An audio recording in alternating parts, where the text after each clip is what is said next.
അസ്സലാമു അലൈക്കും വറഹ്മത്തുള്ളാഹി വബറകാതുഹു. അൽഹംദുലില്ലാഹി വഹ്ദ വസ്സലാത്തു വസ്സലാമു അലാ മൻ ലാ നബിയ്യ ബഅദ. റഹീഖുൽ ഖുർആനിന്റെ 6-ാമത്തെ ക്ലാസ്സിൽ സൂറത്തുൽ ഫജ്റിലെ 21 മുതൽ 23 വരെയുള്ള ആയത്തുകളാണ് നമുക്ക് പഠിക്കാനുള്ളത്. നോക്കാം. അഊദു ബില്ലാഹി മിനശ് ശൈത്വാനിർ റജീം. കല്ലാ ഇദാ ദുക്കത്തിൽ അർദു ദക്കൻ ദക്കാ وجاء ربك والملك صفا صفا وجيء يومئذ بجهنم يومئذ يتذكر الإنسان وأنى له الذكرى. ഇനി നമുക്കതിന്റെ അർത്ഥം നോക്കാം. കല്ലാ ഇദാ ദുക്കത്തിൽ അർദു ദക്കൻ ദക്കാ. അല്ല, ഭൂമി പൊടി പൊടിയായി പൊടിക്കപ്പെടുകയും ചെയ്താൽ. കല്ല എന്ന് പറഞ്ഞാൽ അങ്ങനെയല്ല. ഇദാ ദുക്കത്ത് പൊടിക്കപ്പെട്ടാൽ, അൽ അർദു ഭൂമി, ദക്കൻ ദക്ക പൊടി പൊടിയായിക്കൊണ്ട്. വജാഅ റബ്ബുക വൽ മലക്കു സഫൻ സഫ നിന്റെ രക്ഷിതാവും അണിയണിയായി മലക്കുകളും വരികയും ചെയ്താൽ. വജാഅ റബ്ബുക നിന്റെ റബ്ബ് വന്നാൽ, വൽ മലക്കു മലക്കുകളും വന്നാൽ, സഫൻ സഫ അണിയണിയായിക്കൊണ്ട്. وجيء يومئذ بجهنم يومئذ يتذكر الإنسان وأنى له الذكرى. അന്ന് നരകം കൊണ്ടുവരപ്പെടുകയും ചെയ്താൽ, അന്നേ ദിവസം മനുഷ്യന് ഓർമ്മ വരുന്നതാണ്. ഓർമ്മ വന്നതിലൂടെ അവന് എന്ത് ഫലമാണുള്ളത്. വജീഅ യൗമഇദിൻ ബിജഹന്നം. വജീഅ എന്ന് പറഞ്ഞാൽ കൊണ്ടുവരപ്പെടുകയും ചെയ്താൽ, യൗമഇദിൻ അന്നേ ദിവസം, ബിജഹന്നം നരകത്തെ, ജഹന്നമിനെ കൊണ്ടുവരപ്പെടുകയും ചെയ്താൽ, യൗമഇദിൻ അന്നേ ദിവസം, യതദക്കറുൽ ഇൻസാൻ മനുഷ്യൻ ആലോചിക്കുന്നതാണ്. അഥവാ ചെയ്ത പ്രവർത്തികൾ മനുഷ്യന് ഓർമ്മ വരുന്നതായിരിക്കും. പക്ഷേ അങ്ങനെ ഓർമ്മ വന്നതുകൊണ്ട് വഅന്നാ ലഹു ദിക്റ അവന് എന്ത് ഫലമാണുള്ളത്? അങ്ങനെ ഓർമ്മ വരുന്നതിലൂടെ യാതൊരു ഫലവും ഇല്ല എന്നാണ്. ഇവിടെ അന്ത്യനാളിൽ നടക്കാനിരിക്കുന്ന ചില ഭയാനകരമായ സംഭവങ്ങളെക്കുറിച്ചും മനുഷ്യനുണ്ടാകുന്ന വിജയ പരാജയങ്ങളെ കുറിച്ചൊക്കെയാണ് ഈ അധ്യായത്തിന്റെ അവസാന ഭാഗങ്ങളിൽ ചർച്ച ചെയ്യുന്നത്. ഇവിടെ 21-ാമത്തെ വചനത്തിൽ കല്ലാ ഇദാ ദുക്കത്തിൽ അർദു ദക്കൻ ദക്ക എന്ന് പറഞ്ഞ കാര്യം, അഥവാ ഭൂമി പൊടി പൊടിയായി പൊടിക്കപ്പെടുകയും ചെയ്താൽ എന്ന ആ ഒരു കാര്യം, ഇത് ഖിയാമത്ത് നാളിൽ സംഭവ്യമാകുന്ന കാര്യമാണ്. ഒരു വളവോ തിരിവോ ഇറക്കമോ കയറ്റമോ ഒന്നും ഇല്ലാത്ത വിധം ഭൂമുഖത്തുള്ള വൃക്ഷങ്ങളും കെട്ടിടങ്ങളും മറ്റു മനുഷ്യനിർമ്മിതങ്ങളും തുടങ്ങി മലകളും കുന്നുകളും പർവ്വതങ്ങളും എല്ലാം വെട്ടി നിരപ്പാക്കപ്പെടുന്നതായിരിക്കും. ഭൂമിയെ തീർത്തും അല്ലാഹു സുബ്ഹാനഹു വ തആല ലോകത്തുള്ള എല്ലാ ജനങ്ങളെയും ഒരുമിച്ച് കൂട്ടാൻ പാകത്തിൽ വിശാലമാക്കുകയും അതിനെ നീട്ടുകയും നിരത്തുകയും അങ്ങനെ മഹ്ശറിന് വേണ്ടി അല്ലാഹു അതിനെ സജ്ജമാക്കുകയും ചെയ്യുന്നതായിരിക്കും. അതിനുശേഷം ആദം നബി അലൈഹി സ്വലാത്തു വസ്സലാം മുതലുള്ള എല്ലാ മനുഷ്യരും തങ്ങളുടെ ഖബറിടങ്ങളിൽ നിന്ന് എഴുന്നേറ്റ് വന്ന് മഹ്ശറയാകുന്ന ഈ ഭൂമിയിൽ അല്ലാഹു സുബ്ഹാനഹു വ തആല അവരെ ഒരുമിച്ച് കൂട്ടുന്നതായിരിക്കും. ദീർഘമായി അസഹ്യമായ ചൂടേറിയ മഹ്ശറിന്റെ ഭൂമിയിൽ നിൽക്കുന്ന മനുഷ്യർ പെട്ടെന്നൊന്ന് വിചാരണ നടത്തപ്പെട്ടിരുന്നെങ്കിൽ എന്ന് ആശിക്കുകയും അങ്ങനെ അവർ ഓരോ പ്രവാചകന്മാരോടായിക്കൊണ്ട് ഈ ആവശ്യം പറഞ്ഞ് അവരെ സമീപിക്കുകയും ചെയ്യുന്നതായിരിക്കും. എന്നാൽ ശുപാർശക്കായി അനുവാദം നൽകപ്പെടാത്തതിനാൽ എല്ലാ പ്രവാചകന്മാരും അതിൽ നിന്ന് ഒഴിഞ്ഞു മാറുകയും അവസാനം മുഹമ്മദ് നബി കരീം സല്ലല്ലാഹു അലൈഹി വസല്ലമ തങ്ങളുടെ അരികിലേക്ക് ജനങ്ങൾ എത്തുകയും ചെയ്യും. ആ സന്ദർഭത്തിൽ പ്രവാചകൻ സല്ലല്ലാഹു അലൈഹി വസല്ലമ തങ്ങൾ വിളിച്ചു പറയും, അനലഹ അനലഹ, ഞാനാണ് അതിന്റെ ആൾ, അല്ലെങ്കിൽ ഞാനാണ് ശുപാർശ നടത്തേണ്ടവൻ, എനിക്കാണ് അനുവാദം നൽകപ്പെട്ടിട്ടുള്ളത് എന്ന് പറയുകയും അങ്ങനെ പ്രവാചകൻ സല്ലല്ലാഹു അലൈഹി വസല്ലമ തങ്ങൾ അത് ഏറ്റെടുക്കുകയും ചെയ്യുന്നതായിരിക്കും. ശേഷം അല്ലാഹു സുബ്ഹാനഹു വ തആലയെ സ്തുതിവചനങ്ങൾ പറഞ്ഞുകൊണ്ട് ധാരാളം വാഴ്ത്തുകയും അള്ളാഹുവിന്റെ മുമ്പിൽ ദീർഘമായ സുജൂദിൽ കിടക്കുകയും ചെയ്യും. അങ്ങനെ അവസാന സന്ദർഭത്തിൽ അല്ലാഹു സുബ്ഹാനഹു വ തആല പ്രവാചകൻ സല്ലല്ലാഹു അലൈഹി വസല്ലമ തങ്ങളോടായിക്കൊണ്ട് പറയും, ഇർഫഅ റഅസക്, പ്രവാചകരെ താങ്കൾ തല ഉയർത്തിക്കൊള്ളുക, വഖുൽ താങ്കൾ പറയാനുള്ളത് പറഞ്ഞുകൊള്ളുക, തുസ്മ താങ്കൾ പറയുന്ന കാര്യങ്ങൾ കേൾക്കപ്പെടുന്നതായിരിക്കും, വസൽ താങ്കൾ ചോദിച്ചു കൊള്ളുക, തുഅത താങ്കൾക്കത് നൽകപ്പെടുന്നതായിരിക്കും, വഷ്ഫ താങ്കൾ ശുപാർശ നടത്തിക്കൊള്ളുക, തുഷഫ താങ്കളുടെ ആ ശുപാർശ സ്വീകരിക്കപ്പെടുന്നതായിരിക്കും. അങ്ങനെ പ്രവാചകൻ സല്ലല്ലാഹു അലൈഹി വസല്ലമ തങ്ങൾ തല ഉയർത്തുകയും വിചാരണ വേഗത്തിലാക്കുവാൻ വേണ്ടി അല്ലാഹു സുബ്ഹാനഹു വ തആലയോട് ശുപാർശ നടത്തുകയും ചെയ്യും. പിന്നീട് അല്ലാഹു സുബ്ഹാനഹു വ തആല ആ ശുപാർശ സ്വീകരിക്കുകയും ജനങ്ങളുടെ വിചാരണക്കായി അള്ളാഹു ഒരുങ്ങുകയും ചെയ്യും. പ്രവാചകൻ സല്ലല്ലാഹു അലൈഹി വസല്ലമ തങ്ങൾക്ക് മാത്രം അനുവദിക്കപ്പെട്ട ഈ ഒരു സ്ഥാനത്തെയാണ് അൽ മഖാമുൽ മഹ്മൂദ് എന്ന് വിളിക്കപ്പെടുന്നത്. ഈ സ്ഥാനം മുഹമ്മദ് നബി സല്ലല്ലാഹു അലൈഹി വസല്ലമ തങ്ങൾക്ക് ലഭിക്കുവാനുള്ള തേട്ടമാണ് ബാങ്കിന് ശേഷമുള്ള പ്രാർത്ഥനയിലൂടെ ഓരോ മുസ്ലിമും നിർവഹിച്ചു കൊണ്ടിരിക്കുന്നത്.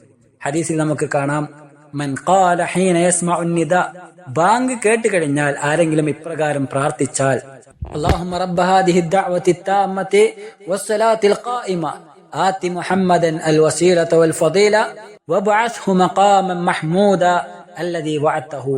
അല്ലാഹുവേ, പൂർണ്ണമായ ഈ വിളിയുടെ രക്ഷിതാവേ, വസ്സലാത്തിൽ ഖായിമ, ഈ നമസ്കാരങ്ങളുടെ റബ്ബേ, ആത്തി മുഹമ്മദൻ അൽ വസീല, അല്ലാഹുവേ, മുഹമ്മദ് നബിക്ക് വസീലയും ഫദീലയുമാകുന്ന ശ്രേഷ്ഠതകൾ നീ നൽകണമേ.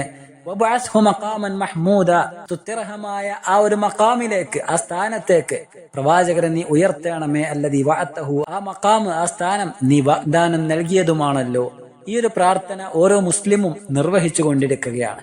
ഇത് നിർവഹിക്കുന്നതിലൂടെ ആ വിശ്വാസിക്ക് ലഭിക്കുന്ന നേട്ടം എന്താണെന്നാൽ പ്രവാചകൻ സല്ലല്ലാഹു അലൈഹി വസല്ലം തങ്ങൾ പറയുകയാണ്, ഹല്ലത് ലഹു ശഫാഅതി യൗമൽ ഖിയാമ, അവന് ഖിയാമത്ത് നാളിൽ എന്റെ ശഫാഅത്ത് ലഭിക്കുന്നതായിരിക്കുമെന്ന്. അപ്പോൾ മറ്റുള്ള പ്രവാചകന്മാർക്കോ സ്വാലിഹീങ്ങൾക്കോ ഒന്നും തന്നെ നൽകപ്പെടാത്ത മുഹമ്മദ് നബി സല്ലല്ലാഹു അലൈഹി വസല്ലം തങ്ങൾക്ക് മാത്രം നൽകപ്പെട്ട ഈ ഒരു സ്ഥാനത്തെയാണ് മഖാമുൽ മഹ്മൂദ് എന്ന് വിളിക്കപ്പെടുന്നത്.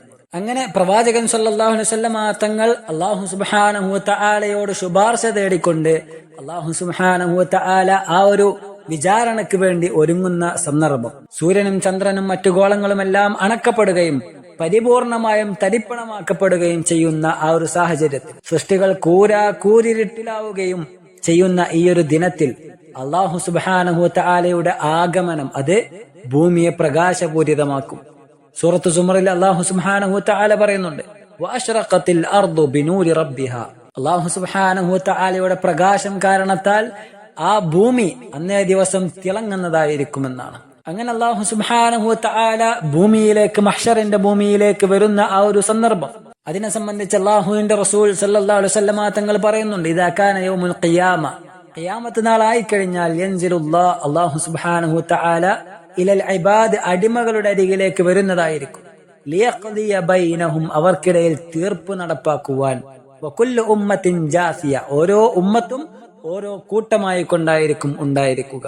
അപ്രകാരം വിചാരണയ്ക്ക് വേണ്ടിയുള്ള തയ്യാറെടുപ്പുകൾ ആരംഭിക്കുകയായി. അല്ലാഹു സുബ്ഹാനഹു വ തആലയുടെ ആഗമനവുമായി ബന്ധപ്പെട്ടുകൊണ്ട് 22-ാമത്തെ വചനത്തിൽ അല്ലാഹു പറയുന്നു, വജാഅ റബ്ബുക വൽ മലകു സഫൻ സഫാ, നിന്റെ റബ്ബും അണിയണിയായി കൊണ്ട് മലക്കുകളും വന്നാൽ. അല്ലാഹു മലക്കുകളും വരുമെന്ന് പറഞ്ഞത് ഈ ഒരു വിചാരണയെ സംബന്ധിച്ചാണ്. വാനലോകത്ത് നിന്ന് മലക്കുകൾ അണിനിരന്ന് സംഘം സംഘമായിക്കൊണ്ട് മഹ്ശറിന്റെ ഭൂമിയിലേക്ക് വന്നുകൊണ്ടേയിരിക്കും. മലക്കുകളുടെ ആഗമനം മനുഷ്യരടങ്ങുന്ന മഹ്ശറിൽ സംഗമിച്ച് എല്ലാവർക്കും കാണുവാനും സാധിക്കുമെന്നാണ്. സൂറത്തു ഖാഫിലെ 22-ാമത്തെ വചനത്തിൽ അല്ലാഹു പറയുന്നു, ഫകശഫ്നാ അൻക ഗിതാഅക ഫബസറുക അൽയൗമ ഹദീദ്, അന്നേ ദിവസം അല്ലാഹു സുബ്ഹാനഹു വ തആല മനുഷ്യന്റെ കണ്ണിൽ വെച്ചിരുന്ന മൂടി അതെടുത്തു മാറ്റുന്നതായിരിക്കും. അന്നേ ദിവസം മനുഷ്യരുടെ കാഴ്ച അത് ഏറെ മൂർച്ചയേറിയതായിരിക്കുമെന്നാണ്. ഇന്ന് കാണാൻ പറ്റാത്ത പലതും അന്ന് മനുഷ്യർക്ക് കാണുവാൻ സാധിക്കുന്നതാണ്. കാരണം മനുഷ്യന്റെ കണ്ണിന് അല്ലാഹു സുബ്ഹാനഹു വ തആല നിശ്ചയിച്ചിരുന്ന പരിധി അത് അല്ലാഹു എടുത്തു മാറ്റുന്നതായിരിക്കുമെന്നാണ്. അങ്ങനെ മനുഷ്യരും ജിന്നുകളും അടങ്ങുന്ന എല്ലാ സൃഷ്ടികളും ആ മലക്കുകളെ നോക്കി നിൽക്കുന്ന ഒരു രംഗം, മലക്കുകളുടെ ആ ഒരു വരവ് അതിങ്ങനെ അവസാനിക്കുമ്പോൾ അതിൽ അവസാന സംഘത്തിന്റെ കൂടെ അല്ലാഹുവും സൃഷ്ടികളുടെ വിചാരണക്കായിക്കൊണ്ട് മഹ്ശറിന്റെ ഭൂമിയിലേക്ക് വരുന്നതായിരിക്കും. സർവാധിപതിയായ ലോക നിയന്താവിന്റെ മുമ്പിൽ യാതൊരു അഭിഭാഷകനോ മധ്യവർത്തിയോ കൂടാതെ സൃഷ്ടികളാകമാനം വിചാരണ നടത്തപ്പെടുന്ന ആ ഘട്ടത്തിൽ അല്ലാഹുവിന്റെ മഹാസൃഷ്ടികളായ കണക്കറ്റ മലക്കുകൾ വരി വരിയായിക്കൊണ്ട് ആ മഹാസദസ്സിനെ വലയം ചെയ്തിരിക്കുമെന്നാണ്. അങ്ങനെ ഓരോ മനുഷ്യരോടായിക്കൊണ്ട് അല്ലാഹു സുബ്ഹാനഹു വ തആല വിചാരണ നടത്തും. ഇവിടെ അല്ലാഹു സുബ്ഹാനഹു വ തആല മഹ്ശറിലേക്ക് വരുമെന്ന് പറയുമ്പോൾ ആ ഒരു വരവിന്റെ രൂപമോ, അല്ലാഹുവിന്റെ വരവിന്റെ രൂപമോ വിചാരണയുടെ രൂപമോ ഒന്നും തന്നെ നമുക്ക് കൃത്യമായി അറിഞ്ഞുകൂടാ. ഇവിടെ നമ്മൾ പ്രത്യേകം ശ്രദ്ധിക്കേണ്ട ഒരു കാര്യം, അല്ലാഹുവിന്റെ വിശേഷണങ്ങളും അല്ലാഹുവിന്റെ പ്രവൃത്തികളും അത്തരത്തിലുള്ള വിശ്വാസപരമായ അദൃശ്യകാര്യങ്ങളും ഖുർആനിലും ഹദീസിലും പഠിപ്പിക്കപ്പെട്ടത് എങ്ങനെയാണോ അത് അതേ പ്രകാരം വിശ്വസിക്കുകയാണ് ഒരു വിശ്വാസി ചെയ്യേണ്ടത്. അവകളെ രൂപപ്പെടുത്തുകയോ ചിത്രീകരിക്കുകയോ ഏതെങ്കിലും സൃഷ്ടികളിലേക്ക് ഉദാഹരണം വെച്ച് പറയുകയോ സാമ്യതപ്പെടുത്തുകയോ ഒക്കെ ചെയ്താൽ അത് തീർത്തും തെറ്റായിരിക്കും. അത് വിശ്വാസത്തിൽ നിന്നും തെന്നിപ്പോകുവാൻ കാരണമായിരിക്കും.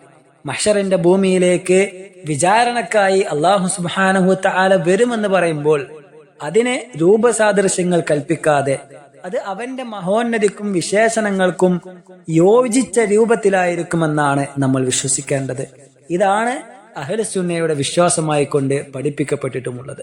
അതാണ് ഈ വിഷയത്തിൽ നമ്മൾ മനസ്സിലാക്കേണ്ട പ്രധാന കാര്യം. ഇവിടെ മനുഷ്യരും ജിന്നുകളും മൃഗങ്ങളും തുടങ്ങി എല്ലാ സൃഷ്ടികളും അടങ്ങുന്ന മഹ്ശറിന്റെ ഭൂമിയിലേക്ക് ഭീമാകാരമായ നരകത്തെ വലിച്ചു കൊണ്ടുവരുന്ന രംഗമാണ് 23-ാമത്തെ വചനത്തിൽ അല്ലാഹു സുബ്ഹാനഹു വ തആല ശേഷം പറയുന്നത്. വജീഅ യൗമഇദിൻ ബിജഹന്നം, ജഹന്നമിനെ അന്നേ ദിവസം കൊണ്ടുവരപ്പെടുകയും ചെയ്താൽ, നിങ്ങൾ നോക്കിയേ, നല്ല ആരോഗ്യവും ശരീരപുഷ്ടിയുമുള്ള ഒരു മനുഷ്യന്റെ കഴിവിനേക്കാൾ എത്രയോ ഇരട്ടി ശക്തിയായിരിക്കുമല്ലോ ഒരു ജിന്നിനുണ്ടായിരിക്കുക.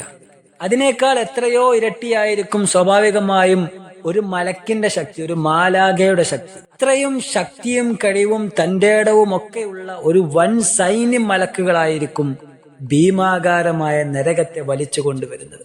ഒരു ഹദീസിൽ നമുക്ക് കാണാം, ഇബ്നു കസീർ റഹ്മത്തുള്ളാഹി അദ്ദേഹത്തിന്റെ തഫ്സീറിൽ ആ ഹദീസ് രേഖപ്പെടുത്തിയതായി കൊണ്ട് കാണാം. ഇബ്നു മസ്ഊദ് റളിയല്ലാഹു തആല അൻഹു ആണ് ആ ഹദീസ് ഉദ്ധരിക്കുന്നത്. റസൂലുള്ളാഹി സ്വല്ലല്ലാഹു അലൈഹി വസല്ലം തങ്ങൾ പറയുന്നുണ്ട്, യുഅ്താ ബിജഹന്നം യൗമഇദിൻ, അന്നേ ദിവസം ജഹന്നമിനെ കൊണ്ടുവരപ്പെടുന്നതായിരിക്കും. ലഹാ 70,000 സിമാം, അതിന് 70,000 കടിഞ്ഞാണുകൾ ഉണ്ടായിരിക്കും, 70,000 പിടുത്തങ്ങൾ ഉണ്ടായിരിക്കും. മഅ കുല്ലി സിമാമിൻ 70,000 മലക്കിൻ യജറുനഹ, ഓരോ സിമാമിലും, ഓരോ പിടുത്തത്തിലും, ഓരോ കടിഞ്ഞാണിന്റെ ഭാഗത്തും 70,000 മലക്കുകളും ഉണ്ടായിരിക്കുമെന്ന്. അപ്പോൾ ആ നരകത്തിന്റെ വലുപ്പം എന്തായിരിക്കും? അതിങ്ങനെ കണക്കൂട്ടി നോക്കുകയാണെങ്കിൽ 490-ലധികം കോടി മലക്കുകൾ നരകത്തെ വലിച്ചു കൊണ്ടുവരുന്ന രംഗം നമുക്ക് നമ്മുടെ മനസ്സുകളിൽ ചിത്രീകരിക്കാൻ പോലും കഴിയാത്ത വിധം ഹദീസുകളിൽ നിന്ന് മനസ്സിലാക്കാം. അങ്ങനെ അപ്രകാരം ഏറെ ഭീമാകാരമായ ഈ നരകം, അതിന്റെ വിശേഷണങ്ങൾ ഹദീസിലും വിശുദ്ധ ഖുർആനിലും ഒക്കെ ആയിക്കൊണ്ട് ധാരാളം വചനങ്ങൾ നമുക്കതുമായി ബന്ധപ്പെട്ട് കാണുവാൻ സാധിക്കും. ഇബ്നു ഉസൈമീൻ റഹിമഹുല്ലാഹ് അദ്ദേഹത്തിന്റെ തഫ്സീറിൽ കൊടുത്തതായി കൊണ്ട് കാണാം, എത്രയോ വിദൂരത്ത് നിന്ന് ആ നരകം അതിന്റെ ആളുകളെ കാണുമ്പോൾ അവരെ നോക്കിക്കൊണ്ട് ക്ഷോഭിച്ച് തിളക്കുകയും അതിങ്ങനെ ഇരമ്പുകയും ചെയ്യുമെന്നാണ്. വിശുദ്ധ ഖുർആനിലെ സൂറത്തുൽ ഫുർഖാനിൽ 12-ാമത്തെ വചനത്തിൽ കാണാം, ഇദാ റഅത്ഹും മിൻ മകാനിൻ ബഈദിൻ, വിദൂരത്ത് നിന്ന് ആ നരകം അതിന്റെ ആളുകൾ അഥവാ നരകക്കാരായുള്ള ആളുകളെ കണ്ടു കഴിഞ്ഞാൽ സമിഉ ലഹാ തഗയ്യുദൻ വസഫീറ, ആ നരകക്കാർക്ക് അതിന്റെ ഇരമ്പലും ക്ഷോഭിച്ച് തിളക്കുന്ന ശബ്ദവും അവർക്ക് കേൾക്കുവാൻ സാധിക്കുമെന്നാണ്. സഫീർ എന്ന് പറഞ്ഞാൽ ഇരമ്പുന്ന ശബ്ദമെന്നാണ്. കേവലം പക്ഷിയോ അല്ലെങ്കിൽ മൃഗങ്ങളോ ഇരമ്പുന്ന ശബ്ദമല്ല. ഇബ്നു ഉസൈമീൻ റഹിമഹുല്ലാഹ് പറയുന്നു, സഫീറുൻ തൻഖലിഉ മിൻഹുൽ ഖുലൂബ് വൽഇയാദു ബില്ലാഹ്, അഥവാ ഹൃദയങ്ങൾ നടുങ്ങിപ്പോകുന്ന രീതിയിൽ അതിങ്ങനെ ഇരമ്പുമെന്നാണ്. അള്ളാഹു നമ്മെ കാത്തുരക്ഷിക്കുമാറാകട്ടെ. അതേപോലെ തന്നെ അത് ക്ഷോഭിച്ച് തിളക്കുമെന്ന് പറയുമ്പോൾ സൂറത്തുൽ മുൽക്കിൽ നമുക്ക് കാണാം, തകാദു തമയ്യസു മിനൽ ഖൈദ്, അതിന് അല്ലാഹു സുബ്ഹാനഹു വ തആല നൽകിയിട്ടുള്ള അതിന്റെ പ്രകൃതം മൂലം അതിങ്ങനെ തിളച്ച് മറിഞ്ഞുകൊണ്ടേയിരിക്കുമെന്നാണ്. കുല്ലമാ ഉൽഖിയ ഫീഹാ ഫൗജുൻ, അതിലേക്ക് ഓരോ വിഭാഗത്തെയും ഇങ്ങനെ നിക്ഷേപിച്ചു കൊണ്ടിരിക്കുമ്പോൾ, നരകക്കാരായുള്ള ആളുകൾ അതിലേക്ക് തള്ളപ്പെട്ടുകൊണ്ടിരിക്കുമ്പോൾ, സഅലഹും ഖസനതുഹ, അതിന്റെ കാവൽക്കാരായുള്ള ആളുകൾ അവരോട് ചോദിക്കുമെന്നാണ്, അലം യഅതികും നദീർ, നിങ്ങൾക്ക് താക്കീതുകാരൊന്നും വന്നിട്ടില്ലായിരുന്നോ എന്നിങ്ങനെ ചോദിക്കുമെന്നാണ്. ഖാലു, ആ സന്ദർഭത്തിൽ ആ നരകക്കാരായുള്ള ആളുകൾ പറയും, ബലാ ഖദ് ജാഅനാ നദീർ, ഞങ്ങൾക്ക് താക്കീതുകാരൊക്കെ വന്നിരുന്നു, പക്ഷേ ഫകദ്ദബ്നാ, ഞങ്ങൾ അവരെല്ലാം കളവാക്കി കളഞ്ഞു. വഖുൽനാ മാ നസ്സലല്ലാഹു മിൻ ഷൈഇൻ, ഞങ്ങൾ അവരോട് പറയുകയും ചെയ്തു, അല്ലാഹു ഇങ്ങനൊന്നും കാര്യങ്ങൾ ഇറക്കിയിട്ടില്ല, ഇങ്ങനെയുള്ള നിയമങ്ങളൊന്നും ദീനിൽ അല്ലാഹു ഞങ്ങൾക്ക് പറഞ്ഞു തന്നിട്ടില്ല. ഇൻ അൻതും ഇല്ലാ ഫീ ദലാലിൻ കബീർ, നിങ്ങൾ പറയുന്നതൊക്കെ വഴികേടായിട്ടുള്ള കാര്യമാണ്, നിങ്ങൾ വഴികേടിലാണുള്ളത് എന്നിങ്ങനെ അവരെ പരിഹസിച്ച് ഞങ്ങൾ തള്ളിക്കളഞ്ഞിരുന്നു എന്നവർ പറയുമെന്നാണ്. വഖാലു, അവർ പറയും, ലൗ കുന്നാ നസ്മഅ, ഞങ്ങളെങ്ങാനും അത് കേട്ടിരുന്നെങ്കിൽ, ഔ നഅഖിൽ, ബുദ്ധി കൊടുത്തൊന്ന് ചിന്തിച്ചിരുന്നുവെങ്കിൽ, മാ കുന്നാ ഫി അസ്ഹാബിസ് സഈർ, ഈ നരകക്കാരുടെ കൂട്ടത്തിൽ ഞങ്ങൾ പെട്ടുപോകുമായിരുന്നില്ലല്ലോ എന്നിങ്ങനെ ഖേദിച്ചുകൊണ്ട് പറയുമെന്നാണ്. ഫഅതറഫു ബിദംബിഹിം, അല്ലാഹു പറയുന്നു, അവർ അവരുടെ തെറ്റുകൾ അംഗീകരിക്കുകയാണ്. എന്നാൽ ഫസുഹ്കൽ ലി അസ്ഹാബിസ് സഈർ, നരകക്കാരായുള്ള ആളുകൾ അവർ എത്രയോ വിദൂരത്താക്കപ്പെട്ടിരിക്കുന്നു എന്നാണ്. ഇനി അവർ തെറ്റ് അംഗീകരിച്ചത് കൊണ്ടോ അല്ലെങ്കിൽ ഈമാനിന്റെ അങ്ങേയറ്റത്തേക്ക് പ്രവേശിച്ചത് കൊണ്ടോ പ്രത്യേകിച്ച് യാതൊരു കാര്യവും ഇല്ല എന്നാണ് ആ പറഞ്ഞതിന്റെ രത്ന ചുരുക്കം. അള്ളാഹു നമ്മെ കാത്തുരക്ഷിക്കുമാറാകട്ടെ. നമ്മൾ മനസ്സിലാക്കേണ്ടത് ഈ 2 ആയത്തുകളിലായിക്കൊണ്ട് അള്ളാഹു സുബ്ഹാനഹു വ തആല പറഞ്ഞു തന്ന 3 ശക്തമായ താക്കീതുകളാണ്. ഒന്നാമത്തേത് മജീഉർ റബ്ബ് ജല്ല ജലാലുഹു, അള്ളാഹു സുബ്ഹാനഹു വ തആലയുടെ വരവാണ്. അതൊരു താക്കീതായിക്കൊണ്ടാണ് വിശ്വാസി സ്വീകരിക്കേണ്ടത് എന്നാണ്. രണ്ടാമത്തേത് സുഫൂഫുൽ മലായിക, മലക്കുകളുടെ അണിയണിയായുള്ള വരവ്, അതും ഒരു താക്കീതായിക്കൊണ്ടാണ് വിശ്വാസി സ്വീകരിക്കേണ്ടത് എന്നാണ്. മൂന്നാമത്തേത് അൽ ഇത്തിയാൻ ബി ജഹന്നം, നരകത്തെ കൊണ്ടുവരുന്ന രംഗം. ഇത് 3ഉം താക്കീതായിക്കൊണ്ടാണ് ഒരു മനുഷ്യൻ, ഒരു വിശ്വാസി സ്വീകരിക്കേണ്ടത് എന്നാണ് ഇബ്നു ഉസൈമീൻ റഹ്മഹുല്ല അപ്രകാരം പഠിപ്പിച്ചു തന്നതായി കാണുവാൻ സാധിക്കും. ഇത്തരത്തിൽ ഭീതിജനകമായ അന്തരീക്ഷം തന്റെ മുന്നിൽ പ്രത്യക്ഷപ്പെടുമ്പോൾ പാപിയായ ഒരു മനുഷ്യന് അവൻ ചെയ്ത തെറ്റുകുറ്റങ്ങൾ എല്ലാം തന്നെ താനെ അവന്റെ മനസ്സിൽ ഓർമ്മ വരുമെന്ന്. അതാണ് 23-ാമത്തെ വചനത്തിന്റെ ബാക്കി ഭാഗത്ത് അല്ലാഹു സുബ്ഹാനഹു വ തആല പറഞ്ഞത്. യൗമഇദി യതദക്കറുൽ ഇൻസാനു വ അന്നാ ലഹു ദിക്റ. അന്നേ ദിവസം മനുഷ്യന് എല്ലാ കാര്യങ്ങളും താനെ ഓർമ്മ വരുന്നതായിരിക്കും, പക്ഷേ അതുകൊണ്ട് അവന് യാതൊരു ഫലവും ഇല്ല എന്നാണ്. അഥവാ ഇത്തരത്തിൽ ആ ഒരു സന്ദർഭത്തിൽ അവൻ ചെയ്ത തെറ്റുകളും കുറ്റങ്ങളും എല്ലാം ഓർമ്മ വന്നതുകൊണ്ടോ അല്ലെങ്കിൽ അപ്പോഴുള്ള തന്റെ പശ്ചാത്താപ മനസ്ഥിതി കൊണ്ടോ അവന് പ്രത്യേകിച്ച് യാതൊരു നേട്ടവുമില്ല എന്നാണ് പറഞ്ഞത് കൊണ്ട് ഉദ്ദേശിക്കുന്നത്. കാരണം തനിക്ക് നിശ്ചയിക്കപ്പെട്ട പ്രവൃത്തി സമയം അവൻ ആഖിറത്തിലേക്ക് എത്തുന്നതിന്റെ മുമ്പ് തന്നെ, തന്നിലേക്ക് മരണം ആസന്നമായ സന്ദർഭത്തിൽ തന്നെ അത് അവസാനിച്ചിട്ടുണ്ടായിരുന്നു. അതാണ് അല്ലാഹു സുബ്ഹാനഹു വ തആല സൂറത്തുൻ നിസായിലെ 18-ാമത്തെ വചനത്തിലൂടെ പറഞ്ഞത്. വലൈസത്തി തൗബതു ലില്ലദീന യഅമലൂന സയ്യിആത് ഹത്താ ഇദാ ഹദറ അഹദഹുമുൽ മൗത്ത് ഖാല ഇന്നി തുബ്തുൽ ആൻ വലല്ലദീന യമൂതൂന വഹും കുഫാർ ഉലൈക അഅതനാ ലഹും അദാബൻ അലീമ. വലൈസത്തി തൗബതു ലില്ലദീന യഅമലൂന സയ്യിആത്, തെറ്റുകുറ്റങ്ങൾ ചെയ്ത ആളുകൾക്ക് തൗബ ചെയ്യുവാൻ ഇനി അവസരമില്ല. എപ്പോൾ? ഹത്താ ഇദാ ഹദറ അഹദഹുമുൽ മൗത്ത്, അവർക്ക് മരണമാസന്നമായി കഴിഞ്ഞാൽ, അഥവാ മരണം എത്തിക്കഴിഞ്ഞാൽ പിന്നെ തെറ്റ് ചെയ്ത ആളുകളെ സംബന്ധിച്ചിടത്തോളം ഇനി തൗബ ചെയ്യാൻ അവർക്ക് അവസരമില്ല എന്നാണ്. ആ സന്ദർഭത്തിൽ ഖാല ഇന്നി തുബ്തുൽ ആൻ, അല്ലാഹുവേ ഞാനിതാ പശ്ചാത്തപിച്ചു മടങ്ങുന്നു എന്നിങ്ങനെ പറഞ്ഞതുകൊണ്ട് യാതൊരു ഫലവും ഇല്ല എന്നാണ്. വലല്ലദീന യമൂതൂന വഹും കുഫാർ, അതേപോലെ തന്നെ കുഫാറുകളായിക്കൊണ്ട് അള്ളാഹുവിൽ വിശ്വസിക്കാതെ റബ്ബിനെ നിഷേധിച്ചുകൊണ്ട് ജീവിക്കുന്ന അവസ്ഥയിൽ അങ്ങനെ മരണപ്പെട്ടു കഴിഞ്ഞാലും ശരി, പിന്നീട് അവർക്ക് യാതൊരു തൗബ ചെയ്യുവാനുള്ള അവസരവും ഇല്ല. മരണമാസന്നമായി കഴിഞ്ഞാൽ അതോടുകൂടി അവരുടെ അവസരം നഷ്ടപ്പെട്ടു എന്നാണ്. ഉലൈക അഅതനാ ലഹും അദാബൻ അലീമ, അവർക്ക് അല്ലാഹു സുബ്ഹാനഹു വ തആല പറയുകയാണ്, അവർക്ക് വേണ്ടി നാം വേദനാജനകമായുള്ള ശിക്ഷ തയ്യാറാക്കി വെച്ചിട്ടുണ്ട് എന്ന്. അപ്പോൾ ഈ പരലോക ജീവിതത്തിന് വേണ്ടി മുൻകൂട്ടി തയ്യാറാകാത്ത ആളുകളെ സംബന്ധിച്ചിടത്തോളം അവിടെ വെച്ച് അവർ ഖേദിക്കുന്ന രംഗം ഈ വചനങ്ങളിലൂടെയായിക്കൊണ്ട് നമുക്ക് മനസ്സിലാക്കാം. അത് ശേഷമുള്ള വചനങ്ങളിലുമായിക്കൊണ്ട് അല്ലാഹു സുബ്ഹാനഹു വ തആല ചിത്രീകരിക്കുന്നതായി നമുക്ക് കാണാം. ഇൻഷാ അല്ലാഹ് അടുത്ത ക്ലാസ്സുകളിലായിക്കൊണ്ട് നമുക്കത് പഠിക്കാം. അല്ലാഹു തൗഫീഖ് പ്രദാനം ചെയ്യുമാറാകട്ടെ. ശരിയായ ജീവിതം നയിച്ച് പരലോക വിജയം കരസ്ഥമാക്കുന്ന വിശ്വാസികളുടെ കൂട്ടത്തിൽ അല്ലാഹു നമ്മെല്ലാം ഉൾപ്പെടുത്തി അനുഗ്രഹിക്കുമാറാകട്ടെ. വസല്ലല്ലാഹു വസല്ലം അലാ നബിയ്യിനാ മുഹമ്മദ്. അസ്സലാമു അലൈക്കും വറഹ്മത്തുള്ളാഹി വബറകാതുഹു.